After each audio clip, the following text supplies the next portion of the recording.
Hello, and thank you for watching the Weekend Box Office Report. I'm your host, Daniel K. This is for the weekend of June 1st through 3rd, the very first weekend of June. Arguably the second weekend of summer, if you're thinking in box office terms. As you can see behind me, instead of the usual chart, I have put up Russian television, a station whose name I can't pronounce. And I'm just doing that to mix it up. It has nothing to do with the box office report this week, but I have access to Russian television. I figured I should use it. That's great. There are two new movies on the chart this week. I saw one of them, which is pretty unusual for me, as you know if you watch this regularly. Oh, by the way, if you are interested in seeing the chart, that's what I wanted to say. It's right there at boxofficemojo.com. All the numbers that you need. I am the optional added extra here, not the chart.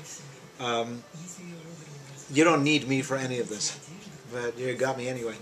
So, the movie that did the most business, the new one that did the most business, and the #1 movie in the nation was Snow White and the Huntsman from Universal. It made $56.2 million. And I got to admit, when I was watching it, something was bugging me about it, and I finally figured out there was no huntsman in Snow White. The huntsman, I think, comes from Sleeping Beauty, which is not that dissimilar a tale, as it turns out. So it's an indication of how evil the queen in this movie is, that she's able to summon in a character from another fairy tale. Although if she'd been paying a little more attention to how that one ended, she probably wouldn't have summoned this particular guy. Anyway, so yeah, $56 million, which is great. It's a lot of special effects and visual gewgaws, so it cost, well, they say it cost $170 million. It certainly was expensive, we'll put it that way.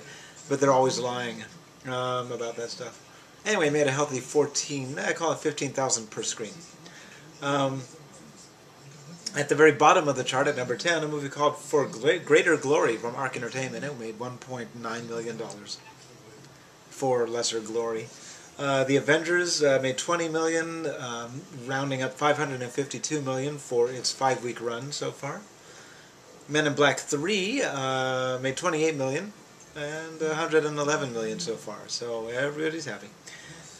Alright, we're just going to go down. Piranha 3DD opened. I didn't know that. It's in 3D. It's got quite a cast, including Christopher Lloyd, who's a very shy man. And it only made $182 million, but who knows what they were aiming for. They don't tell you how much it cost, but I suspect that the biggest expense was adding that second camera for the 3D. And, digging up all of the big-breasted stars that they could manage to find. And yes, I am definitely going out to see this if I figure out where it's showing. What else? What else is, let's see, the worst thing on the chart this week, the thing that did the worst amount of business, Galapagos from IMAX again. Doesn't even count. The worst new movie, Apartment 143 from Magnolia Pictures, $256. It's probably also premiering on HDNet this week. I don't know why they have those kinds of release strategies. And you know something? I don't really know if that's the strategy. I don't have HDNet anymore. So who knows? Anyway, that's your box office report, ending on a strange ellipsis. Come back next week.